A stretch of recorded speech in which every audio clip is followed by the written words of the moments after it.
ड्रामे की शुरुआत सुपी से होती है, जहाँ डॉक्टर उससे पूछती कि क्या तुम्हारे साथ में कुछ गलत हुआ था या फिर तुमने अपने बॉयफ्रेंड के साथ में नाइट एक्सपेंड कर लिया था। यहाँ पर सुपी सोचने लगती कि आखिर वो यहाँ तक कैसे पहुँच गई और हमें दिखाया जाता है कि सुपी फैक्ट्री में काम करती थी और जब वो बाहर निकलती है तो वो अपने कुलीग से पूछती कि तुम सभी यहाँ पर खड़े होकर के क्या कर रहे हो। तो उसकी कुलीग उसे बताती कि आज बीजिंग सिटी की किंग हमारे फैक्ट्री का निरीक्षण करने के लिए आ रहे हैं, काश की उनकी नजर हमारे ऊपर पड़ जाए तो वो किसी की भी लाइफ बदल सकते हैं। तभी वहाँ पर हान की एंट्री होती है, जिसे देखने के लिए धक्का मुक्की के चक्कर में सुपी हान से जाकर के टकरा जाती है। हान तो उसे बहुत गौर से देखने लगता है तो सुपी घबरा करके डर से उससे माफी मांगते हुए वहाँ से चली जाती है, जिस पर हान का दोस्त यूजू उससे कहता है कि मुझे नहीं लगता है कि तुम्हें लड़कियों की टच से इतनी नफरत है, क्योंकि अभी अभी उस लड़की ने तुम्हें टच किया जिसे तुम घूर रहे थे। जरा सोचो, तुम्हारे तीनों दादा की उम्मीद तुम्हें पर टिकी हुई है कि तुम उन्हें पोती पोतियों का मुंह दिखाओगे। इस बात पर हान कुछ कहता नहीं है और वहाँ से चला जाता है। दूसरी तरफ सुपी लंच के नाम पर सूखी ब्रेड खाते हुए सोच रही थी कि इस महीने की सैलरी जोड़ करके मैं अपनी फीस के पैसे जुटा लूंगी। तभी उसके साथ काम करने वाली लड़की लियो उससे कहती कि मुझे उम्मीद नहीं थी कि जो तुम लंच के नाम पर सूखी ब्रेड खा करके 20,000 जमा की थी वो तुम्हारी मदर आकर के ले गई। यही सुनकर के सुपी भागते हुए अपनी मदर के पास जाती है और उनसे अपने पैसे मांगने लगती है, जहाँ उसकी मदर उससे कहने लग जाती है क्या तुम्हें दिख नहीं रहा है कि तुम्हारी भाभी प्रेग्नेंट है और इसीलिए मैंने वो पैसे उनके ट्रीटमेंट के लिए ले लिए। जिस पर सुपी कहती कि वो पैसे मैंने अपनी फीस के लिए जमा किए थे। जिस पर उसका भाई उससे कहने लग जाता है कि तुम्हारी इतनी हिम्मत भी कैसे होगी अपनी मदर से ऐसे बात करने की, क्या तुम भूल गई हो कि उन्होंने तुम्हें पाल पोस करके इतना बड़ा किया है। तो सुपी कहती कि पर मैंने दिन रात एक करके वो पैसे अपनी पढ़ाई के लिए इकट्ठा किए थे। तो उसकी मदर उससे कहती है पिछले 1 साल से तो तुमने पढ़ाई छोड़ रखी है, फिर तुम किस स्कूल जाने की तैयारी कर रही हो और वैसे भी तुम पढ़ लिख करके करोगी भी क्या। मैंने तुम्हारी शादी उस बूढ़े झांग के साथ में तय कर दी है जो कि हमें तुम्हारे बदले बहुत सारे पैसे देने वाला है और अगले महीने तुम्हारी शादी है। तो सूफी कहती है कि आप मेरी शादी 60 साल की बूढ़े आदमी के साथ कराना चाहती हैं, आखिर आप कैसी मदर है। तो उसकी मदर उससे कहती है तुमने कभी अपने आप को देखा भी है कि एक गांव की गवार फैक्ट्री में काम करने वाली लड़की को आखिर कौन पसंद करेगा। तो सूफी कहती कि आप ये बात मत भूलिए कि मैंने एक बड़े कॉलेज का एंट्रेंस क्लियर किया था जिसे आपने अपने हाथों से फाड़ करके फेंक दिया था। इस बात का उसकी मदर के पास में कोई भी जवाब नहीं रहता है और वो उसे धक्के मार करके घर से बाहर निकाल देती है। सूफी बेचारी रोती हुई सोचने लगती है कि मुझे किसी भी कीमत पर 1 महीने के अंदर अपनी एडमिशन फीस का इंतजाम करना होगा। तभी उसकी नजर एक पोस्टर पर पड़ती है जिसमें न्यू एम्प्लॉयज की वैकेंसी निकली थी, जिसे देख करके वो अगले दिन उस एड्रेस पर पहुंच जाती है जहां हान की ब्लाइंड डेट चल रही थी, पर वो किसी वजह से एक लड़के को बहुत बुरी तरीके से मारने पीटने लगता है। ये देख करके ब्लाइंड डेट पर आई लड़कियां डर करके वहाँ से भागने लगती हैं और उसी समय सुपी की वहाँ पर एंट्री होती है और वो तो समझ ही नहीं पाती कि आखिर लड़कियां भाग क्यों रही हैं। तभी हान का दोस्त उसे रोकते हुए कहता है कि कहीं तुम पागल तो नहीं हो गए हो, यहाँ पर दादाजी ने तुम्हारे लिए ब्लाइंड डेट अरेंज किया था और तुम हो कि यहाँ पर मारपीट कर रहे हो। तभी उसकी नजर सुपी पर पड़ती है और वो हान से कहता है कि अब यही आखिरी लड़की बची है, अगर पसंद आए तो इसे देख लो। इतना कह करके वो सुपी से कहता है कि अपना इंट्रोडक्शन दो, जहाँ सुपी अपना नाम बताती है। यूजो नोटिस करता है कि पहली ऐसी लड़की है जिसे हान घूरे जा रहा था और यही देख करके यूजो हान के ड्रिंक में कुछ मिला करके उसे दे देता है। हान सुपी से कहता है कि पर तुम तो बहुत छोटी लग रही हो। जिस पर सुपी उससे कहती कि नहीं, मैं पूरे 19 साल की हूँ और मैं पूरी ईमानदारी से काम करने वाली लड़की हूँ। तो हान उससे पूछता है कि तुम्हें पता भी है कि तुम यहाँ पर क्यों आई हो। तो सुपी कहती कि हाँ, जो भी काम करने के लिए मुझसे कहेंगे मैं उसे अच्छे से करूंगी। दरअसल में सुपी समझ नहीं पा रही थी कि हान उसे किस काम के लिए हायर कर रहा है। वो तो वहाँ पर वेटर की जॉब के लिए गई थी और हान आईवीएफ के लिए लड़कियां सेलेक्ट कर रहा था जो कि उसकी बेबी को कैरी कर सके। हान सोचता है कि हालांकि मुझे छोटी लड़कियां पसंद नहीं है, पर मैं इसे इग्नोर क्यों नहीं कर पा रहा हूँ। हान उससे पूछता है कि तुम्हें कितने पैसे चाहिए। तो सुपी सोचती कि लगता है कि उसने इंटरव्यू पास कर लिया और सुपी उससे कहती कि 20,000। तो हान उससे पूछता है कि 20,000 पर घंटे। सुपी उसकी बात को समझ नहीं पाती है और कहती कि सर, मैं आपके लिए लंबे समय तक काम करने के लिए तैयार हूँ। उसकी बातें सुनकर के हान हंस देता है, लेकिन तभी उसके ऊपर नशा चढ़ने लगता है और हान सोचता है कि मुझे क्या हो रहा है, आखिर मैं इतना हॉट क्यों फील कर रहा हूँ। सूफी उससे पूछती कि क्या हुआ सर। इतने पर तो हान उसके ऊपर टूट पड़ता है और उससे कहता है कि अगर तुमने मुझे सेटिस्फाइड कर दिया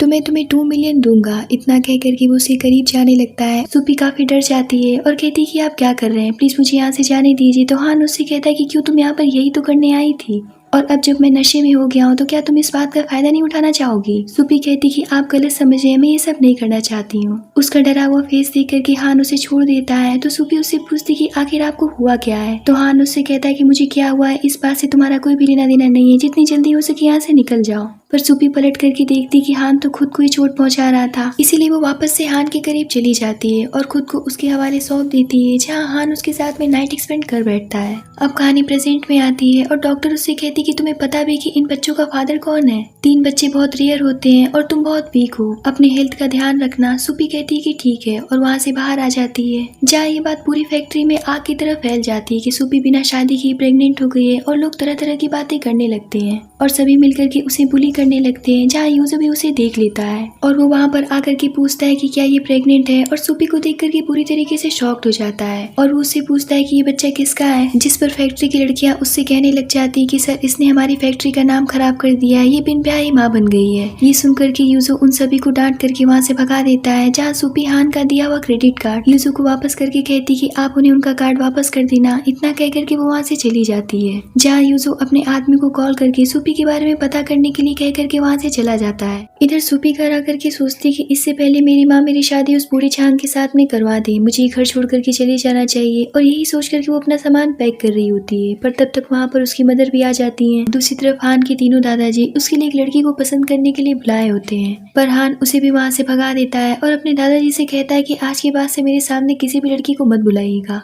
जहाँ उसके दादाजी उससे कहते कि आखिर तुम करना क्या चाहते हो, तुम जानते हो ना कि हमारी फैमिली को एक वारिस की जरूरत है, अगर तुम्हें शादी नहीं करनी है तो मत करो, पर IVF के जरिए एक बेबी कर लो। क्या तुम्हें हम लोग पर तरस नहीं आता है? अब हम बूढ़े हो रहे हैं, अब तो हमें शक भी होने लगा है कि कहीं तुम्हें मर्दों में तो इंटरेस्ट नहीं है। तभी वहाँ पर यूसुफ भागता हुआ आता है और हान से कहता है कि वो लड़की प्रेग्नेंट है जिसके साथ में तुमने नाइट स्पेंड किया था। ये सुनकर के उसके दादाजी कहते कि बकवास करना बंद करो, फालतू की झूठ मत बोलो, ये लड़का किसी भी लायक का नहीं है। हान उससे कहता है कि क्या वो 10 मिलियन उसके लिए कम पड़ गए थे जो कि मैंने उसे दिया था, कि अब वो ये सब नाटक भी करने लग गई है। जिस पर यूसुफ उसे उसकी प्रेगनेंसी रिपोर्ट देते हुए कहता है कि तुम तो काफी खिलाड़ी निकले, एक साथ 3 बेबीज उसे होने वाले हैं। ये सुनकर के उसके दादाजी कहते कि ऐसा तो हो ही नहीं सकता है, और उन्हें इस बात पर यकीन नहीं होता है। और वो हान से कहती कि अगर ये बात सही है तो बैठे मुंह क्या देख रहे हो, जा करके फौरन से उस लड़की को लेकर के आओ। तभी हान को याद आता है कि अगर वो लड़की सही होती तो वो उसका दिया हुआ क्रेडिट कार्ड एक्सेप्ट नहीं करती, और यही सोच करके वो कहता है कि मैं अपने बच्चों को एक्सेप्ट करने के लिए तैयार हूँ, पर वो लड़की मेरी वाइफ बनने के लायक नहीं है। दूसरी तरफ सूपी की मदर उसे मारते हुए कहती है, तुम्हारी इतनी हिम्मत जो कि तुम यहाँ से भागने की तैयारी कर रही हो ताकि तुम छांग से शादी करने से बच सको, पर ये मत भूलना कि वो हमें तुम्हारे बदले 2 मिलियन देने वाला है जो कि तुम अपने पूरे जीवन में नहीं कमा पाओगी। सूपी कहती कि आप लोग ये बात जानते हुए मुझे आग में ढकेलना चाहते कि वो आदमी 60 साल का है। जिस पर उसका भाई कहता है कि इससे पहले कि यहाँ से भाग जाए इसके हाथ पैर बांध करके अभी के अभी इसे छांग के पास में भेज दो। इतना कहकर कि वो उसे अपने साथ ले जाने लगते हैं, जिस पर सूपी कहती कि मैं झांग से शादी नहीं कर सकती हूँ क्योंकि मैं प्रेग्नेंट हूँ। ये सुनकर के उसकी मदर गुस्से से पागल हो जाती है और उससे पूछती है कि जल्दी बताओ कि वो आदमी कौन है, अगर ये बात झांग को पता चली तो हमें जान से मार डालेगा। इतना कहकर के वो उसे फैक्ट्री के बाहर लेकर के जाते हैं और उसे सबके सामने पूछती कि बताओ इसमें से कौन आदमी इस बच्चे का फादर है। ये सब देख करके फैक्ट्री के लोग उसका मजाक बनाते हुए उस पर हंसने लगते हैं। उसकी मदर उससे कहती कि अगर आज तुमने नहीं बताया कि बच्चा किसका है तो मैं अभी ही झांग के पास ले जाकर के तुम्हें छोड़ दूंगी। इस बात से वो डर जाती है और बता देती है कि बच्चा प्रेसिडेंट हान का है, पर उसकी बातों पर कोई भी यकीन नहीं करता है। ऊपर से सब कहने लगते कि इसकी हिम्मत तो देखो,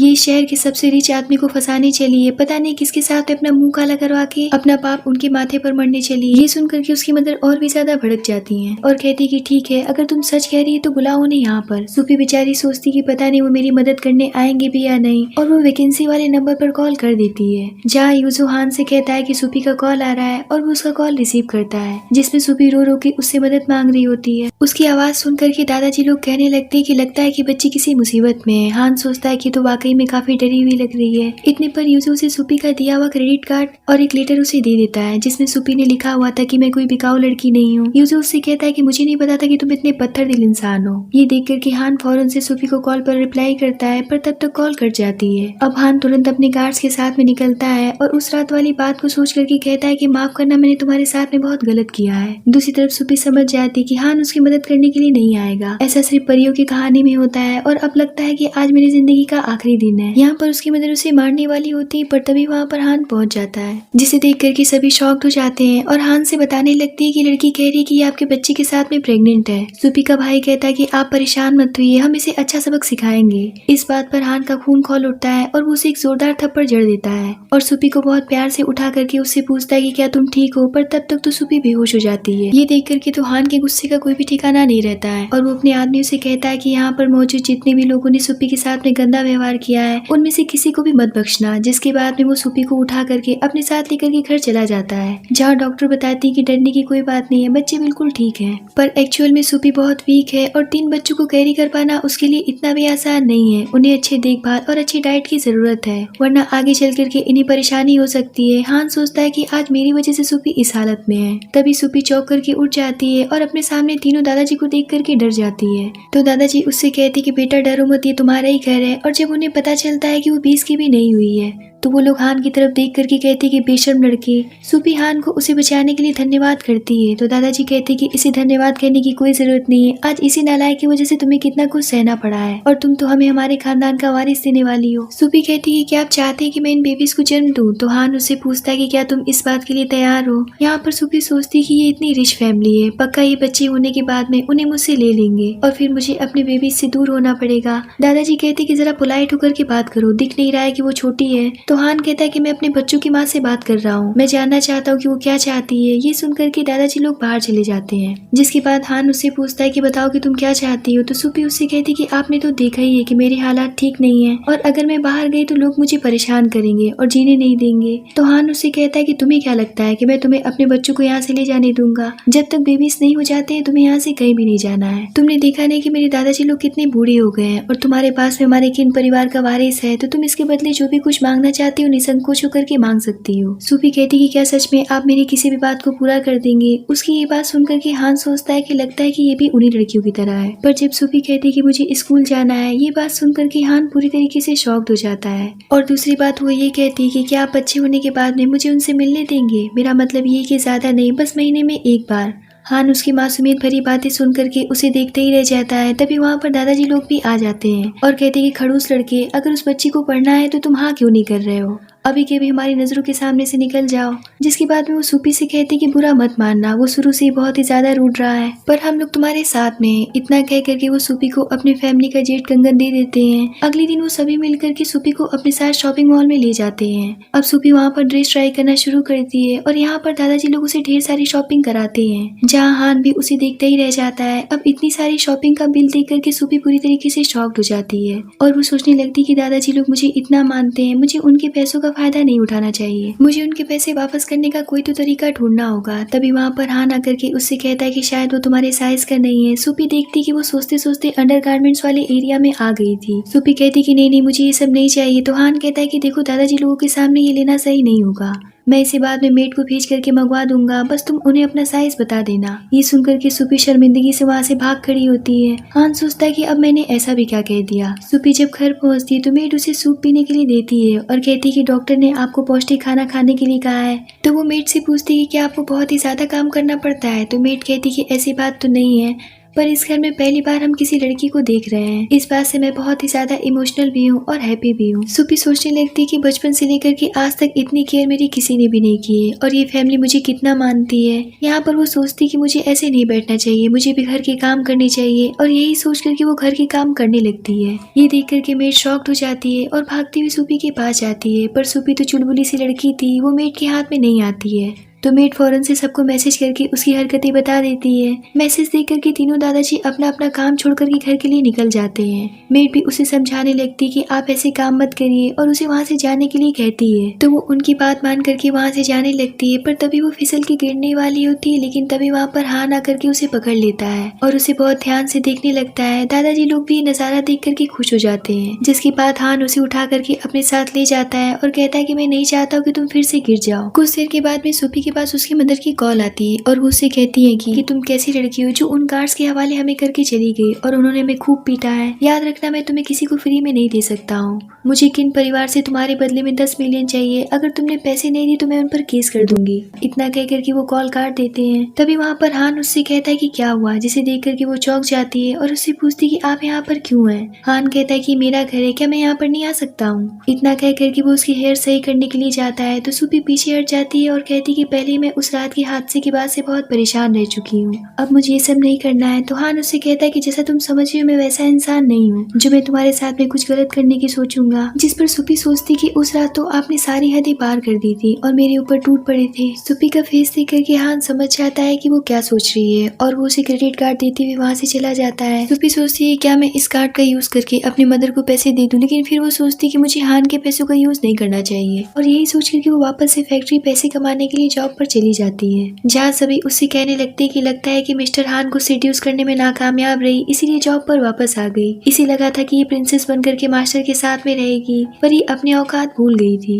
इधर हान कंटिन्यू सूपी को कॉल किए जा रहा होता है, तभी उसका असिस्टेंट भागता हुआ उसके पास में आता है और बताता है कि सूपी पूरी घर में कहीं भी नहीं दिख रही है, ऊपर से उन्होंने आपका दिया हुआ कार्ड भी छोड़ दिया है। ये सुनकर के हान समझ जाता है कि वो जॉब पर वापस चली गई है और वो तुरंत ही वहाँ से निकल जाता है। इधर सभी मिलकर के सूपी को हद से ज्यादा परेशान कर रहे होते हैं। इतना कम नहीं था कि वहाँ पर खड़ा आदमी उससे कहने लग जाता है कि जब तुम किसी के भी साथ नाइट स्पेंड कर सकती हो तो मेरे साथ में क्यों नहीं। इतना कह करके वो भी उसके साथ में बदतमीजी करने लगता है, पर तभी वहाँ पर हान आकर के उस आदमी को एक किक मार करके उसे दूर करता है और कहता है कि तुम्हारी इतनी हिम्मत जो तुम इसे हाथ लगा रहे हो। और वो तत्काल प्रभाव पर कंपनी के डायरेक्टर से लेकर के सारे दुष्ट कर्मचारियों को जॉब से फायर कर देता है और उन्हें अपने गार्ड से पकड़वा कर सूपी के सामने नील डाउन करवा करके उससे कहता है कि जो भी कुछ इन्होंने तुम्हारे साथ में किया है उसकी सजा इन्हें दो। ये सुनकर के सूपी कुछ कहती नहीं है, तो हान उसे समझाता है कि मैं ये नहीं कह रहा हूँ कि तुम एक बुरी लड़की बन जाओ, पर इतना भी अच्छा होना सही नहीं है जिससे कि लोग तुम्हें कमजोर समझने लगे। हान की बातें समझ करके सूपी उन्हें एक एक थप्पड़ मारती है, जिसके बाद वो अपने असिस्टेंट से कहता है कि मेरी वाइफ बहुत सॉफ्ट हार्टेड है, वो एक एक थप्पड़ मार के ही बहुत खुश है, पर मैं संतुष्ट नहीं हूँ, इन्हें जम करके सबक सिखाओ। इतना कह करके वो अपने साथ उसे लेकर के बाहर चला जाता है, जहाँ सूपी उसे शुक्रिया करती है। तो हान उससे कहता है कि दोबारा से ऐसे बिना बताए कहीं भी मत चली जाना और तुम्हें जॉब करने की कोई भी जरूरत नहीं है। तो सूपी कहती है कि पर मुझे सैलरी कैसे मिलेगी। तो हान कहता है कि मैंने तो तुम्हें क्रेडिट कार्ड यूज करने के लिए दिया था, पर तुम उसे यूज क्यों नहीं कर रही हो। तो सूपी कहती है कि वो तो आपके पैसे है ना, जब आप मुझे घर से निकाल देंगे तो फिर मुझे जॉब तो करना ही पड़ेगा। तो हान उससे कहता है कि ऐसा दिन मैं कभी आने नहीं दूंगा। सूपी तो उसकी बात को समझ ही नहीं पाती है, तभी अंदर से आती आवाज सूपी को सुनाई देती है।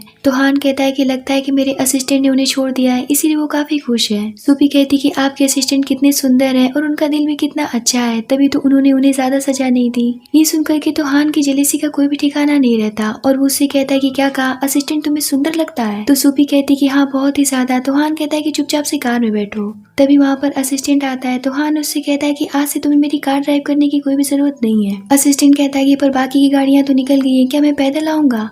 तो हान कहता है कि हाँ तुम पैदल आओ। इतना कह करके वो गाड़ी में बैठ जाता है। सूपी जैसे ही घर पहुंचती तो हान उसे डॉक्टर से दिखाता है, जहाँ डॉक्टर कहती है कि पुराने जख्म अभी ठीक नहीं हुए, कि नए जख्म मिल गए। प्रेग्नेंट लड़की को इतनी परेशानी नहीं होनी चाहिए और वो उसे दिन में 2 बार ऑइंटमेंट लगाने की सलाह देती है और हान से कहती कि क्या आप अपनी वाइफ को इसे लगाने में मदद करेंगे। तो हान थोड़ा सा अजीब फील करता है और कहता है कि मुझे कुछ काम है, और फिर वो ऑफिस रूम में जाकर के सूपी के बारे में सोच ही जा रहा होता है, जहाँ वो अपने असिस्टेंट से पूछता है कि क्या डॉक्टर लियो का दोपहर में कोई मीटिंग है। असिस्टेंट कहता है कि पर आपने डॉक्यूमेंट्स उल्टे पकड़े हैं। तो हान कहता है कि ध्यान से सोचो, क्या आज डॉक्टर बिजी है। तो असिस्टेंट कहता है कि हाँ याद आया, उन्होंने कहा है कि आज शाम को वो नहीं आ पाएंगी, पर बॉस आपने अभी भी फाइल उल्टी पकड़ी है।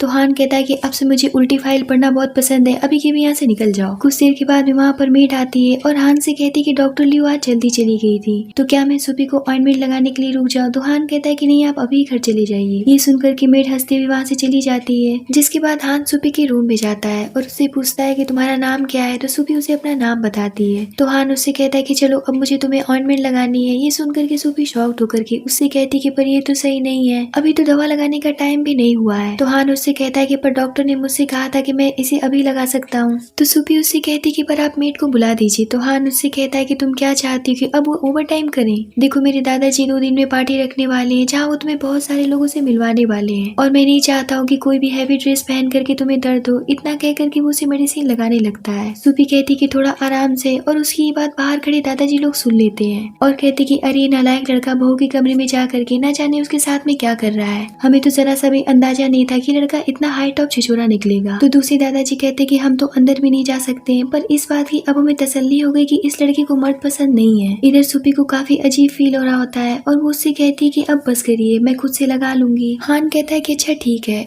अब हान के दादाजी एक पार्टी रखते हैं, जहाँ सूपी हान से कहती है कि मुझे लगता है कि पार्टी बहुत ही ज्यादा बड़ी है और मुझे इसमें नहीं जाना चाहिए। तो हान उससे पूछता है कि आखिर तुम इस पार्टी में क्यों नहीं जाना चाहती हो, ये पार्टी तो तुम्हारे लिए रखी गई है। जिस पर सूपी कहती है कि मुझे नहीं लगता है कि हमारा रिश्ता इस काबिल है जो कि इसे पब्लिक किया जाए, क्योंकि हम दोनों तो इन बच्चों की वजह से जुड़े हुए हैं, और बेबी होने के बाद में आप मुझे यहाँ से निकाल देंगे तो हम दोनों के लिए सही नहीं होगा। हान कहता है कि ठीक है, तुम कपड़े चेंज कर लो, ज्यादा मत सोचो। इधर पार्टी में दादाजी लोग सबके सामने अपने परपोती की आने की खुशखबरी खुशखबरी अनाउंसमेंट कर देती है। ये सुनकर के पार्टी में मौजूद सभी लोग तरह तरह की बातें करने लगते हैं कि हमने सुना है कि हान को तो लड़कियां पसंद नहीं थी। कुछ लोग तो ये भी कहने लगते हैं कि हमने तो ये भी सुना है कि हान की मंगेतर एक फैक्ट्री में काम करने वाली गरीब सी लड़की है। और इसी बात को लेकर के वहाँ बैठे लोग उल्टी सीधी बातें करने लगते हैं। दूसरी तरफ सूपी के मदर और भाई उसके घर के आसपास छुप करके उसे देख रहे होते हैं, जहाँ गार्ड्स उन्हें देख लेते हैं और कहते हैं कि हमें ऑर्डर्स मिले हैं कि आप जहाँ भी दिखे हम आपकी हड्डी पसली तोड़ करके एक कर दें, इसलिए आप सूपी से दूर रहिए वरना हम मजबूर हैं, हम आपको पीट पीट कर मार डालेंगे। इतना कह करके वो उन्हें मारने के लिए आगे बढ़ते हैं, जहाँ से वो दोनों भाग खड़े होते हैं। अगले दिन हान सूपी को कॉलेज ले जाने के लिए तैयार होता है और उससे बहुत प्यार से कहता है कि देखो तुम कॉलेज मेरे बच्चों को भी अपने साथ लेकर के जा रही हो, तो अपना भी ख्याल रखना और उनका भी ख्याल रखना। इतना कह करके वो उसे छोड़ने के लिए निकल जाता है, जहाँ सूपी अपना इतना बड़ा कॉलेज देख करके बहुत ही ज्यादा खुश हो जाती है और हड़बड़ी में कार से उतरने वाली होती है, लेकिन हान उसे रोक लेता है और उसे इतना करीब पा करके उसे देखता ही रह जाता है। तो सूपी उससे पूछती है क्या हुआ, आप मुझे ऐसे क्यों देख रहे हैं। तो हान शौक तो करके कहता है कि कुछ नहीं, मैं तो बस तुम्हें तुम्हारा टिफिन दे रहा था। जब वो कार से उतर जाती है लेकिन फिर भी हान उसी के बारे में सोचा जा रहा था। सूपी जब अपने कॉलेज में जाती है तो वहाँ पर सभी को अपना परिचय देती है, जहाँ मिंग भी बैठी होती है और उसकी फ्रेंड उससे कहती है कि हान को इस लड़की में ऐसा क्या दिख गया जो कि उसने तुम्हें रिजेक्ट कर दिया। मिंग कहती है कि वो सब छोड़ो, हम एक ही क्लास में हैं तो हमें इसे अच्छे से सबक सिखाना होगा, क्योंकि एक गरीब गांव की लड़की है, ये हमसे नहीं लड़ पाएगी। तभी सूपी के पास में बैठे आसपास के स्टूडेंट उससे उसका परिचय पूछने लगते हैं और पूछते कि तुम किस फैमिली से बिलोंग करती हो। और एक लड़का उसका नंबर भी मांगने लगता है, जिस पर सूपी सोचती है कि आज सुबह मेड ने मुझे बताया था कि उसे कॉलेज में किसी भी लड़के से दोस्ती करने की परमिशन नहीं है। तभी वहाँ पर मिंग की फ्रेंड आती है और उन सभी को बताने लगती है कि क्या तुम लोग नहीं जानते हो कि ये कोई रिच फैमिली से बिलोंग नहीं करती है। इसके फादर एक नंबर 1 के निठल्ले इंसान थे, जो कि दिन भर गेम खेल करके पैसे बर्बाद करते हैं और दिन रात ड्रिंक करते हैं। अब सच तुम क्यों नहीं बता रही हो कि तुम्हारे फादर क्या करते हैं और तुम इतनी लग्जरी कार में कैसे घूम रही हो, क्या तुम अपने फादर को भूल गई हो। जिस पर सूपी कहती कि मेरी फैमिली मैटर है, इसमें तुम्हें बोलने की कोई भी जरूरत नहीं है और ना ही मैं किसी को कुछ बताना चाहती हूँ। इतना कह करके वो वहाँ से चली जाती है। सूपी जब लंच करने जाती है तो वहाँ आसपास बैठे सभी स्टूडेंट उसके बारे में बात करने लगते हैं कि हमने सुना है कि किसी की मिस्ट्रेस है जो कि एक अमीर परिवार में रहने लगी है और पैसों के चक्कर में इसने अपने फादर को भी त्याग दिया है और आजकल ये लग्जरी कार में घूमती है और इसका एडमिशन भी उसी अमीर आदमी ने यहाँ पर करवाया है, वरना ये हमारे बीच में बैठने के लायक नहीं है। तभी वहाँ पर बैठी लड़की जिसका नाम यूमी है, जो कि मार्शल आर्ट चैंपियन है, वो सूपी के लिए स्टैंड लेती है और उन सभी से कहती है कि तुम सभी को शर्म नहीं आ रही एक लड़की के साथ में ऐसा बर्ताव करते हुए। अगर ज्यादा बकबक करने की कोशिश की तो मैं तुम सभी के पैर हाथ तोड़ करके रख दूंगी। तो वो लोग उससे कहते कि आखिर तुम ऐसी लड़की के लिए हम लोगों से क्यों लड़ रही हो जिसका कैरेक्टर पहले से इतना खराब है। यूमी कहती कि ज्यादा मुझे समझाने की जरूरत नहीं है। तो वो लोग कहते कि ठीक है, तुम मार्शल आर्ट चैंपियन हो इसीलिए हम तुमसे बहस नहीं करेंगे, और इतना कह करके वो लोग वहाँ से चले जाते हैं। जिसके बाद यूमी सूपी से कहती कि आज से हम साथ में लंच करेंगे और तुम्हें कोई भी परेशान करने की हिम्मत नहीं करेगा, क्योंकि अगर किसी ने भी तुम्हें परेशान करने की कोशिश की तो मैं उसके हाथ पैर तोड़ दूंगी। शाम को जब हान घर आता है तो वो देखता है कि सूपी किसी से हंस हंस के फोन पर बात कर रही थी और ये देख करके उसे काफी ज्यादा टेंशन होने लगता है और वो उसके बगल में जा करके बैठ जाता है। लेकिन सूपी चैट करने में इतनी ज्यादा बिजी थी कि वो हान की तरफ नहीं देखती है। तो वो उससे पूछता है कि आखिर तुम किससे इतना बात कर रही हो, जिस पर सूपी फौरन से फोन रख के कहती कि मैं बस एक लड़की से बात कर रही थी, क्या मैं एक लड़की से दोस्ती कर सकती हूँ ना। तो हान कहता है कि बेशक तुम किसी लड़की से दोस्ती कर सकती हो, लेकिन याद रखना कि किसी भी लड़की से तुम्हें बात करने की या दोस्ती करने की परमिशन नहीं है। इधर सूपी के भाई और मदर दोनों ही उसके ऊपर नजर रखे थे और आपस में बात करते कि पिछले एक हफ्ते से हम इस लड़की से मिलना चाहते हैं, लेकिन मिलना तो दूर,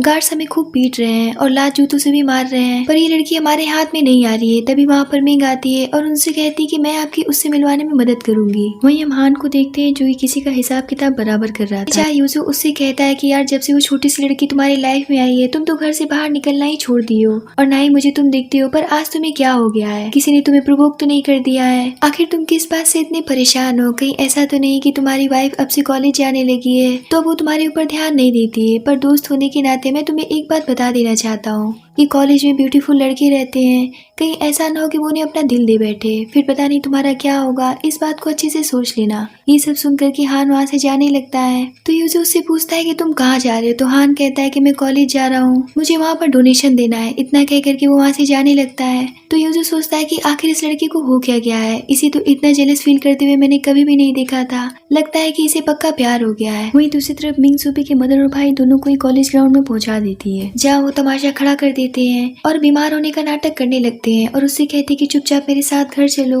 तो सूपी कहती कि मैं आप लोगों के साथ में कभी भी घर नहीं जाऊंगी, जहाँ उसका भाई उससे कहने लग जाता है कि न जाने तुम कितने लोगों के साथ में सोई हो, लेकिन फिर भी मदर तुम्हें एक्सेप्ट करने के लिए तैयार है। आखिर अब तुम किस बात का इंतजार कर रही हो। तो सूपी कहती कि आखिर आप लोग मेरी इतनी बदनामी क्यों कर रहे हैं, आप लोग मुझे क्यों नहीं जीने देना चाहते हैं। तभी वहाँ पर हान आता है और ये तमाशा देखने लगता है, जहाँ उसकी मदर सूपी से कहती है कि आज तुम्हारी वजह से मेरा ये हालत हुआ है, तुमने मुझे समाज में मुंह दिखाने के लायक नहीं छोड़ा है और जाकर के किसी अमीर आदमी के साथ में रहने लगी हो जो कि तुमसे एज में बड़ा है। इतना कह करके वो रोने लगती है और जमीन पर बैठ करके कहने लग जाती है कि जल्दी से मुझे पैसे दो, क्या तुम्हें दिख नहीं रहा है कि तुम्हारी भाभी की डिलीवरी होने वाली है, अगर तुमने मुझे जल्दी पैसे नहीं दिए तो मैं यहाँ पर और भी ज्यादा नौटंकी करूंगी। सूपी कहती कि आपको शर्म नहीं आ रही है ऐसी बातें करने में, अब तो मुझे आपको माँ कहने में भी शर्म आ रही है। ये सब देख करके वहाँ पर खड़े सभी स्टूडेंट सूपी को भला बुरा कहने लगते हैं और कहते कि कैसी लड़की है, ऐसी लड़की को तो हमारे कॉलेज में होना ही नहीं चाहिए। ये सब सुन करके सूपी काफी दुखी हो जाती है और रोने लगती है। तभी वहाँ पर हान आता है, जिसे देख करके वो दौड़ करके उसे हक कर लेती है, जहाँ प्रोफेसर सबको डांटते हुए कहते कि अपने अपने क्लास में जाओ और उन सभी को वहाँ से भेज देते हैं। जिसके बाद सूपी की मदर हान से कहती है अब जैसा कि आपने मेरी बेटी को अपने साथ रख लिया है और आप उससे शादी करने जा रहे हैं, तो नियम के अनुसार सगाई के तौर पर आपको मुझे कुछ गिफ्ट देना पड़ेगा। तो हान कहता है कि आपको शर्म आनी चाहिए ऐसी बात करने में भी, पहले तो आपने अपनी बेटी की इतनी बदनामी की है और आप अब मुझसे पैसे मांग रहे हैं। इतना कहकर के हान उन्हें फिर से अपने गार्ड्स के हवाले कर देता है और कहता है कि इन्हें अच्छे से इनका गिफ्ट दे दो। जिसके बाद तो गार्ड्स उन्हें बल भर पीटते हैं। जिसके बाद वो सूपी को लेकर के घर जाने लगता है, पर सूपी तो कार में सो जाती है। तो हान उसे बहुत गौर से देखने लगता है। जिसके बाद सूपी चौंक करके उठती है तो वो अपने सामने हान को पा करके उससे पूछती कि आप यहाँ पर क्या कर रहे हैं। तो हान उससे कहता है क्योंकि ये मेरा कमरा है। तो सूपी उससे पूछती कि पर मैं आपके कमरे तक कैसे पहुँच गई। जिस पर हान उसे बताता है कि दादाजी ने कहा है कि इन दिनों तुम्हें बुरे सपने आ सकते हैं, इसीलिए मैं तुम्हें यहाँ पर उठा लाया। तो सूपी कहती है क्या आप भी ऐसी बातों पर यकीन करते हैं। हान कहता है कि मैं ऐसी बातों पर यकीन तो नहीं करता हूँ, पर तुम यहाँ पर रह सकती हो, मुझे कोई प्रॉब्लम नहीं है। तो सूपी कहती है कि मुझे लगता है कि मुझे अपने कमरे में जाना चाहिए, मैं वहीं पर अच्छे से सो सकती हूँ। इतना कह करके वो वहाँ से जाने लगती है, जिस पर हान उसे पकड़ करके उठा लेता है। तो सूपी कहती है कि आप क्या कर रहे हैं। तो हान उसे बेड पर रख करके उससे कहता है कि बस बहुत हुआ। तो सूपी उससे कहती है कि मेरे साथ में ऐसा वैसा करने की कुछ सोचेगा भी मत। जिस पर हान उसे कहता है कि देखो मेरे बच्चे मुझे बहुत प्यारे हैं और तुम अभी इस सिचुएशन में नहीं हो कि तुम अकेले सो सको, इसलिए मुझे अपनी देखभाल करने दो और मैं तुमसे प्रॉमिस करता हूँ कि मैं तुम्हारे साथ कुछ भी नहीं करूंगा। ये सुनकर के सूपी सो जाती है। तो हान उसके बगल की खाली जगह देखने लगता है और सोचता है कि पता नहीं लड़की मुझसे इतनी दूर क्यों भागती है, लगता है कि इसके दिल से डर अभी तक नहीं निकल पाया है। अगले दिन यूजो हान से कहता है कि मैं देख रहा हूँ कि तुम उस छोटी लड़की के प्यार में पागल होती जा रहे हो। तो हान उससे कहता है कि तुम कुछ ज्यादा ही बकवास नहीं करने लग गए हो। यूजो कहता है कि मैं देख रहा हूँ कि पिछले एक हफ्ते से तुम दोनों साथ में हो, पर एक बेडरूम में नहीं सो रहे हो। ऊपर से तुम्हारी वाइफ स्कूल भी जा रही है और अभी तक तुम्हें किस तक नहीं मिला है, और तुम मुझे यहाँ पर आकर के मेरे साथ में मुक्केबाजी कर रहे हो। देखो स्कूल में कम एज के बहुत सारे लड़के हैं, कहीं उनमें से अगर उसे कोई पसंद आने लग गया तो तुम्हारे जैसे रूड अंकल को छोड़ करके भाग जाएगी। हान कहता है कि बस करो। तो यूजो उससे कहता है कि अगर वाकई में तुम उसे पसंद करते हो तो उसके आसपास रहने की कोशिश करो और उसके स्कूल जाते रहो, इतना भी जिद्दी बनने की जरूरत नहीं है। इस बात को अब एक्सेप्ट कर लो कि तुम उससे प्यार करने लगे हो। इधर स्कूल में सभी को पता चल जाता है कि एक्चुअल में सूपी हान की फियांसी है और उसके बारे में जो भी कुछ गलत बातें फैलाई गई थी वो सभी का अफवाह थी। अब सूपी की फ्रेंड को भी पता चल जाता है कि सूपी प्रेग्नेंट है और वो उससे पूछने लगती है कि बताओ ना कि तुम दोनों कैसे मिले। तो सूपी उससे कहती कि सच कहूँ तो ये सब बस एक एक्सीडेंट था। इधर हान से रहा नहीं जाता है और वो भी सूपी की क्लास के बाहर पहुंच जाता है, जहाँ यूमी कह रही होती कि 3-3 बच्चों को पालना बहुत मुश्किल होगा, मुझे भी अपना एक्सपीरियंस बताओ ना। तो सूपी कहती कि पागल ऐसी बातें नहीं पूछते हैं। यूमी उससे पूछती कि अच्छा ये बताओ कि हान तुम्हें कैसे लगते हैं। हान भी ये सारी बातें सुन रहा होता है। तो सूपी कहती कि पता नहीं, मैंने अभी तक सोचा नहीं है। यूमी कहती कि अच्छा मैं समझ सकती हूँ कि ज्यादा एज वाले लड़के अजीब होते हैं, अगर तुम्हें कोई और पसंद आ जाए तो मुझे बता देना। ये सुन करके तो दोनों को ही सदमा लग जाता है। सूपी जब पीछे पलट करके देखती है तो हान को देख करके शर्मा जाती है और वहाँ से भाग जाती है, जिस पर हान भी उसके पीछे जाता है और पूछता है कि तुम वहाँ से क्यों भागी और अपना फेस क्यों छुपा रही हो। तो सूपी उससे कहने लगती कि मैंने ऐसा कभी भी नहीं कहा था कि मैं किसी और को पसंद करूंगी। तो हान कहता है कि मैं जानता हूँ। तो सूपी कहती कि मेरी दोस्त तो बस मजाक कर रही थी, प्लीज उसकी बातों का बुरा मत मानिएगा। तो हान कहता है कि ये भी बात मैं तुम्हारी मानने के लिए तैयार हूँ, पर मुझे उसके बदले कुछ चाहिए। तो सूपी कहती कि क्या चाहिए।